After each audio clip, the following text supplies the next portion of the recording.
Hi guys, a video here for Lily White Lane. Let's get straight into it. So Raphinha looks like he's the man of the moment. Leeds are playing a blinder here. They've got every single club pretty much. United, Spurs, Chelsea, Tottenham, Arsenal, all after this player. And they value him at 65 million. So it's a bidding war now. And this is not the most ideal thing to be getting into. But it seems that Spurs in particular want to get this deal done. It looks like Paratici is in Italy at the moment trying to sort out a few players in Italy that he wants, but it looks like this is something that he wants to get over the line. We shall remain to see. Raphinha is a quality player. The player's qualities are undeniable. I think he'll be really good on either flanks on the forward line, and I think he can play as a false nine, but particularly in the wide areas is the area that we're looking to reinforce. And with Stevie Bergwijn heading out of Spurs, potentially even Lucas could be looking to go as well. Raphinha would definitely bolster our attack, and it's and the price tag, it is what it is. Like I said, Leeds have played a blinder in this one. They've got a bidding war going, and it's going to be teams that are after this player.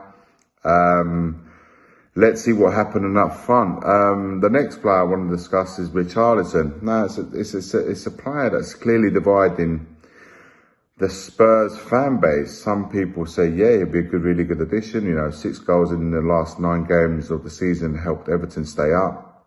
And they think, the Spurs fans think, or those who are in favour, think that he would be a really good addition. He can cover all the positions in the front line, on the right, left, and in the middle. So he can be in a squad rotation and be used to cover any of those positions that are currently occupied by Kane, Kulusevski, and Son. And at a 50 million price tag, with Gabriel Jesus, which looks like he's going to be joining Arsenal, with no opposition from Spurs or any other club, it may clear the path for Spurs to go on a player that looks like it could be Richarlison. A player that for me is more functional perhaps even than Raphinha in Conte's system.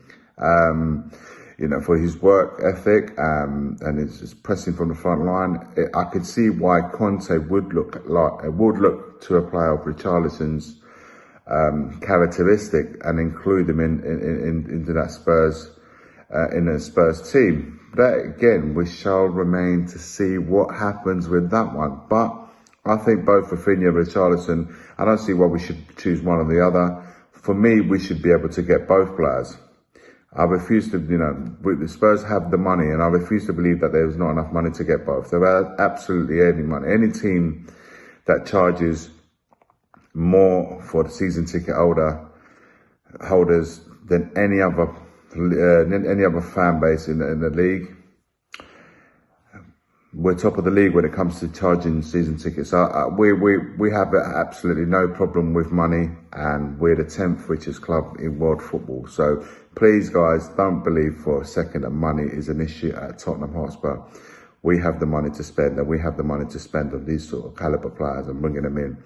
And the last of the news that broke out today is of Son, and Real Madrid are looking to target and bolster their attack with a player that they obviously went for. Mbappe failed that target, so now they're looking to bring another big heavyweight to cover the position that Ancelotti wanted covered by Mbappe, and it looks like Son could be that player that could fill that void. Like I said, at the moment, it's just talks about that they're targeting him. Whether it happens or not, we shall remain to be seen. But like I always say, when for any footballer, when a team like Real Madrid or Barcelona come calling, it's very hard to switch it off. But I believe Son is very much in the plans of Conte, and I honestly believe that right now he is not going anywhere. And for me, he will stay on as Spurs player. Because, it's very much part of Conte's plans moving forward. Just become top goal scorer. You can understand the interest around the player of Son's caliber, and it would fit perfectly in that Real Madrid setup. But for now, I see Son staying at Tottenham and continue to be very much of Conte's plans moving forward. Let me know what you think, guys, in the comments below. And as always, forever always, come on, you Spurs.